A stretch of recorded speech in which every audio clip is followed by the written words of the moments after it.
Vamos a continuar viendo algún otro indicador de sentimiento, aunque más brevemente, de forma más resumida. El primero que vamos a ver es el Commitment of Traders, más conocido también como el COT. El Commitment of Traders es un informe de las posiciones abiertas o del volumen negociado. Ya veremos lo que son las posiciones abiertas en la próxima clase. Pensar de momento que es como el volumen negociado en los mercados de futuros en función de la categoría de los intervinientes en el mercado. El Commitment of Traders es publicado por el Commodity Futures Trading Commission y es más aplicado quizás a materias primas. Se utiliza más, ahora explicaremos por qué, para evaluar la teoría de la opinión contraria en materias primas, como puede ser el trigo, el maíz, el algodón, el arroz, etcétera, etcétera, la leche. Y os podéis imaginar la cantidad de futuros que existen para especular sobre materias primas que además suelen ser muy tendenciales, menos líquidas que a lo mejor los índices de acciones, pero muy tendenciales. Y cuando vayáis cogiendo cierta experiencia, echarle un vistazo en alguna ocasión a trabajar con materias primas porque realmente se puede encontrar grandes oportunidades para especular, sobre todo siguiendo tendencias en los mercados. Bueno, ahora vamos a ir a la página, resumiendo brevemente lo que hace el Commitment of Traders. Bueno, en primer lugar, en Estados Unidos están bien agrupados en los mercados de futuros, como ya os dije en la otra clase también con los directivos, más profesionalidad. Entonces, los que operan en los mercados de futuros, en sus sociedades de valores, están obligados en los bancos por donde operan o en las, como digo, sociedades de valores especializados o no en materias primas o bueno, los que operan en mini Dow Jones, están obligados a informar la sociedad de valores qué cantidad opera cada cliente. Entonces, dependiendo del número de contratos que operen, se le llama que son, por ejemplo, en el gas natural, creo. Bueno, esto último estoy sacando del libro de José Luis Cava de El arte de especular, las técnicas que mejor funcionan, que ya os lo recomendé en alguna ocasión, que me parece un libro bastante interesante. Y él comenta aquí que es información que él ha sacado, que por ejemplo en el caso del gas el nivel que se ha establecido como barrera a partir de la cual hay que informar son los 200 contratos abiertos. Luego, pues a lo mejor en el Dow Jones pues son 500, no lo sé. Entonces, los que informan, o cuando la sociedad de valores informa de que alguien está abriendo estos contratos, pues esa persona o esa empresa es como pasa a ser un comercial. Ahora lo veremos escrito. Y comercial o non comercial se le llama, ahora vamos a verlo. Y los que operan poco, es decir, gente como nosotros que operamos, pues no sé, 7 8 contratos como mucho al mes, o a lo mejor 50 60, pues seríamos non reportable, que se llama, que no vamos, no pintamos nada, seríamos como las manos, los que no dirigimos el mercado. Y los commercials o non commercials, ahora vamos a verlo, serían aquellos que mandan las manos fuertes, los que operan un montón, como por ejemplo fondos de inversión, como por ejemplo gente que se tiene que cubrir, etcétera, etcétera. Bueno, ahora veremos las diferencias. Vamos a entrar en la página y vamos a verlo todo esto más detenidamente. Podéis verlo en HTTP, aquí lo tenéis, www.cftc.gov. Vamos a entrar, aquí tenéis la página, la podéis ver aquí arriba. Creo que la tenía que abierta también. Vamos a cerrarla. Bueno, si os vais aquí, bueno, es una página en inglés, pero es muy fácil de entrar. Aquí en A Commitment of Traders, lo podéis ver justo en Get the Latest Information On. Picamos en Commitment of Traders. Aquí obtenemos, bueno, vamos a pasar, o podemos verlo únicamente en lo que son los futuros. También se puede ver futuros combinados con opciones, pero vamos a basarnos en los contratos de futuros. Entonces tenéis dos mercados, que son el Chicago Board of Trade, el famoso CBOT, que lo conoceréis a lo mejor del Visual Chart. En muchas ocasiones cuando pincháis en él, vamos a abrirlo, perdonadme. Bueno, si no, tampoco es imprescindible. Simplemente si ponemos contratos en el Visual Chat, podemos ver que hay uno que se llama CBOT y otro que se llama CME. Uno es el de Chicago Board of Trade es el CBOT, aunque ahora se van a unir, creo que quizás se unan ambos, y otro es el Chicago Mercantile Exchange, el CME. Entonces vamos a entrar, por ejemplo, para que veáis, aquí podéis ver los productos que hay en cada uno de los mercados, ¿no? Aquí podemos ver wheat, que es el trigo, corn, que es el maíz, el OATS, que no sé lo que es, soybeans, pues diferentes materias primas, el mini de las soybeans. Bueno, creo que la verdad es que soybean no sé muy bien lo que significa. Bueno, los bonos del tesoro americanos, del Treasury Bonds, que creo que son bonos a 10 años. Bueno, el arroz. un montón de contratos de materias primas. Luego, por ejemplo, aquí en el CBOT también está el Dow Jones, hablamos de 30 días Federal Funds, el Dow Jones Industrial, bueno. Entonces aquí tenemos, vamos a verlo, también se puede aplicar, como digo, para índices, pero tiene menor relevancia, porque sobre todo por el grupo de los commercials, que es el representativo. Vamos a ver, por ejemplo, pues vamos a ver para el primero de todos, para el trigo. O vamos a ver a lo mejor uno que sea más representativo, pues para el corn, que es el maíz, ¿no? Entonces vamos a primero explicar qué diferencia hay. Aquí están los non reportables, que son los que no pintan nada, los que apenas pintan en el mercado. Luego están los commercials, que son aquellos que hacen más de 200 posiciones al año, pero que su negocio es en el mercado muchas veces cubrirse de los títulos que ya tienen. Son, por ejemplo, imaginaros productores de trigo.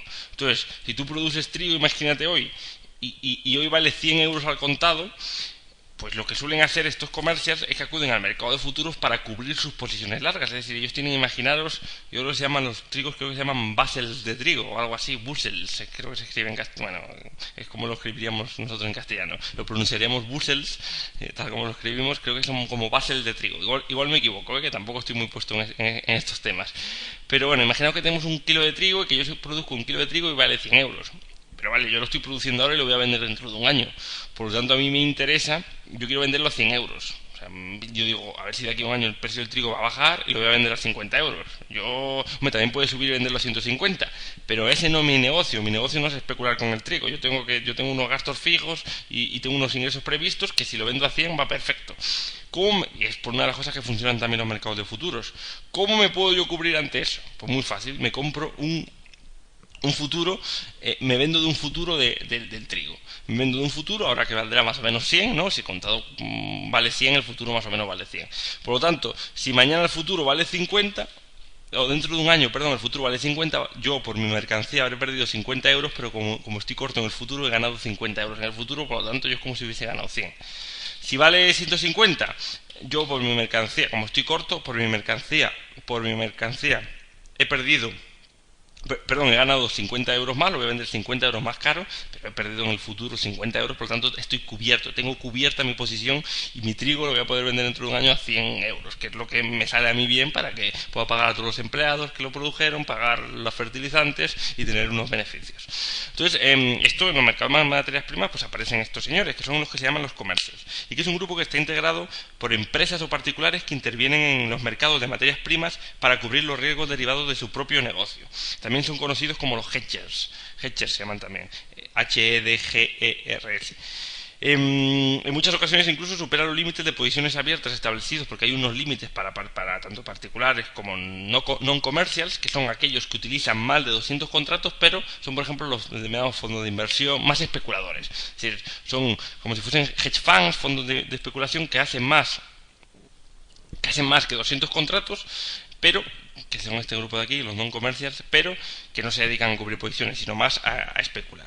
Los commercials, como digo, son más de cobertura y, acordaros, los no reportables somos los especuladores, los que realmente somos en muchas ocasiones, o los que nos podemos fijar que somos donde se va a ver la teoría de la opinión contraria y en muchas ocasiones se utiliza. De hecho, se suele considerar que los no reportables son el grupo peor informado, que son el grupo que no atinan, ¿no? Es decir, los que se dejan llevar únicamente por sus intuiciones y que muchas veces, lógicamente, están erróneas.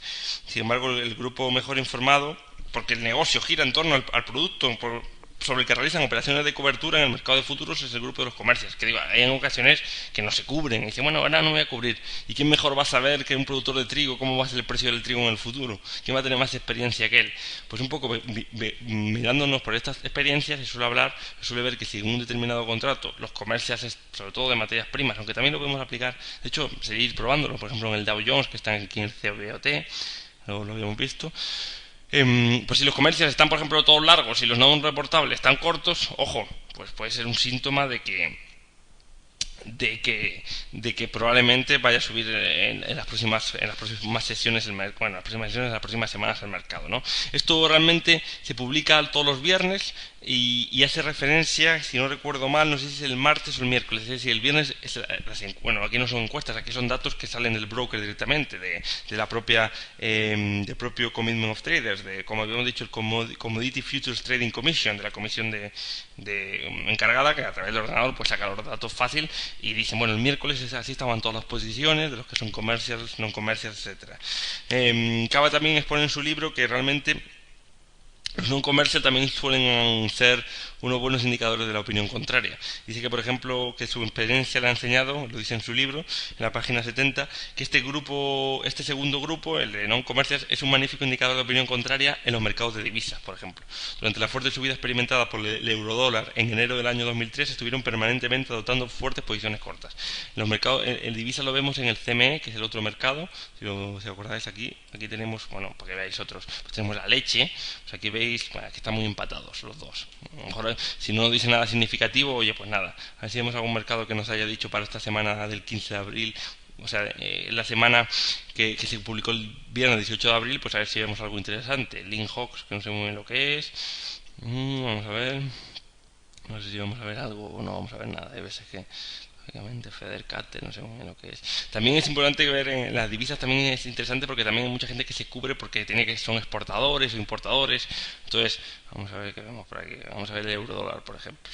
México, peso, British Pound. Fijaros, en British Pound, fijaros cómo los comerciales están largos. Daros cuenta que esto es un juego de suma cero. Es decir, para que unos estén largos, otros tienen que estar cortos. Por lo tanto, si los comerciales están largos, pues a lo mejor entre los spreading, que estos son los que hacen operaciones de spreads en los mercados, y los no reportables, pues están cortos. ¿Veis cómo en la divisa, por ejemplo, en el British Pound Sterling contra el dólar, pues parece que hay pues parece que te invitas a poner largo, ¿no? Porque están ahí los commercials que están con posiciones largas, que son los exportadores e importadores que tienen mucho que ver en todos estos términos, y sin embargo los no reportables están más cortos preferente que largos. Bueno, esto también podéis echarle un vistazo de vez en cuando y a lo mejor si os interesa mucho pues crear un sistema, ir recogiendo datos cada semana y poner un sistema, oye, pues cuando los comercials sean muy superiores a los no reportables, pues yo me voy a poner largo durante toda la semana o de lunes a miércoles. Pues oye, estas cosas ya son un poco personales, ir apuntando en una hoja Excel e ir experimentando y a lo mejor dentro de un año pues ya tenéis unos datos. No sé si desde la página que os he dado como referencia hay datos históricos, pero bueno, probablemente si no en internet, ya sabéis que casi todo se encuentra, podéis buscar si os interesan y sacar datos de años anteriores. De hecho, si alguno lo encuentra, pues le agradecería que lo pudieses en el foro y así lo compartimos un poco entre todos. El último indicador de sentimiento contrario que vamos a estudiar son los Radex Ratios, que son unos indicadores que miran un poco los fondos de inversión. Se parece mucho a la teoría de los Radex Ratios al ratio put-call que habíamos visto en su momento, que como sabéis intenta medir si en el mercado la gente se está posicionando más bajista o más alcista para decir que lo más probable es que ocurra lo contrario. O sea, lo contrario a donde se está posicionando la masa es lo más probable que ocurra en el mercado. Es un poco la teoría de la opinión contraria que hemos estado evaluando. Entonces esta teoría dice, bueno, vamos a empezar con el Radex Cash Flow Ratio. Bueno, Radex es un grupo americano que se constituyó en 1993 y que es una especial gestora de fondos de inversión que publica diariamente la cantidad de dinero invertida en su gama de fondos, ¿no? Que tiene más de 40, más de 50 aproximadamente fondos de inversión. Entonces estos datos nos van a permitir analizar el sentimiento de los inversores en base a una información objetiva, si dónde están los inversores colocando realmente su dinero.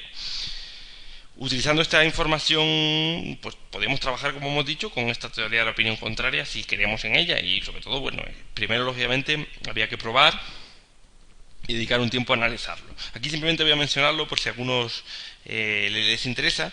En primer lugar, el Radex Cash Flow Ratio sería o calcula el coeficiente entre las cantidades invertidas en fondos de inversión bajistas. En Estados Unidos hay muchos fondos que lo que apuestan es o que los inversores ganan dinero si el mercado, un determinado mercado o un determinado sector cae.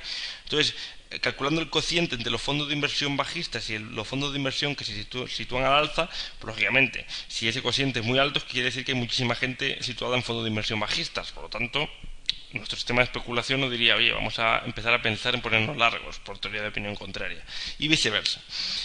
si es muy bajo, cuanto más bajo sea este indicador, quiere indicar, como es un ratio entre, en el numerador aparece, ponerlo, por si acaso os cuesta, puede ser porque como estoy diciéndolo de memoria, bueno, de memoria no, pero como estoy diciéndolo con palabras y no lo estáis, a lo mejor alguno no está apuntando, pues si tenemos fondos bajistas y fondos alcistas, pues esto es el ratio. Si los fondos bajistas, si el dinero en fondos bajistas es, imaginaros, de 500 y de fondos alcistas de 100, pues esto va a ser 5. Si es muy alto, es que hay mucho dinero en fondos bajistas que alcistas.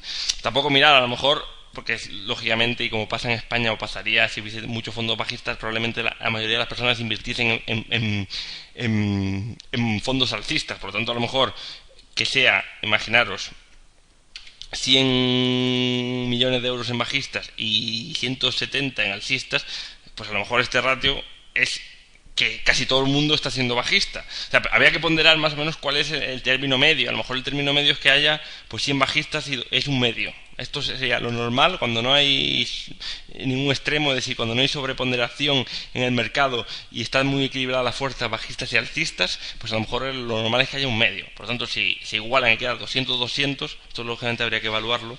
Aquí solo quiero que cojáis la idea, pues es que hay un sesgo bajista muy importante, ¿no? Aunque parezca que están empatados, pero joder, en el fondo de inversión hay las mismas personas, el mismo dinero invertido en bajistas que alcistas. Entonces, como digo, esto es como con su gama de fondos, es una de las ideas que aportan. Y sobre todo sirve para mirar ese extremos del mercado, igual que el ratio put-call. Si vemos que en cualquier momento alguna exageración, si lo normal es 100-200 y de repente aparece que hay pues un ratio de, imaginaos 4, es decir, algo así como 800-200 o 400-100, que vale 4, pues una exageración bajista que hay en ese momento, pues puede ser un buen momento, hay un extremo de mercado bajista. Por teoría de opinión contraria, probablemente tengamos que ser alcistas y viceversa. Si aquí imaginaos que hay de repente 30 y 200, pues oye, el ratio es muy bajo, lo más probable es que haya hay un exceso de optimismo, de euforia en el mercado y puede haber una corrección al menos a corto plazo. Luego también están, tampoco voy a entrar a hablar mucho en ellos, el Ridex Asset Ratio, que es muy parecido al Ridex Cash Flow Ratio, más bien sobre todo se ve influido o analiza el volumen que entra a los fondos más que las variaciones experimentadas de un año a otro, es más, pero bueno, son parecidos. Pensar en Ridex Ratio, estos dos aquí son para toda la gama de fondos en general, y luego tenemos el Ridex Nova Ursa Ratio, y esto es un poco más concreto, esto es solo sobre el Standard & Poor's 500. Es decir, Ridex tiene un fondo que se llama Nova, que replica el Standard & Poor's 500, es igual, lo replica lógicamente con unas comisiones, y luego tiene otro que se llama el Ursa, que es un fondo bajista sobre el Standard & Poor's 500, es decir, lo replica pero a la baja. Es decir, si el Standard & Poor's 500, el Nova, si el Standard es un fondo tradicional, si el Standard & Poor's 500 sube, el Nova sube, si sube un 10% sube un 10%, si baja un 10% baja un 10%, y el Ursa sería lo contrario. Sería un fondo, o sea, aquí en España hay algún ETF inverso que te llama ETFs inversos, pues sería como un Ursa, ¿no? Si el mercado baja tú ganas, si el mercado sube tú pierdes. Bueno, esto como indicadores de sentimiento. Vamos a continuar, vamos a ver ya por último, para terminar este tema, operar en bolsa observando a las sociedades o agencias. Vamos a analizarlo tranquilamente en los minutos que nos quedan en la clase de hoy, porque creo que es bastante interesante.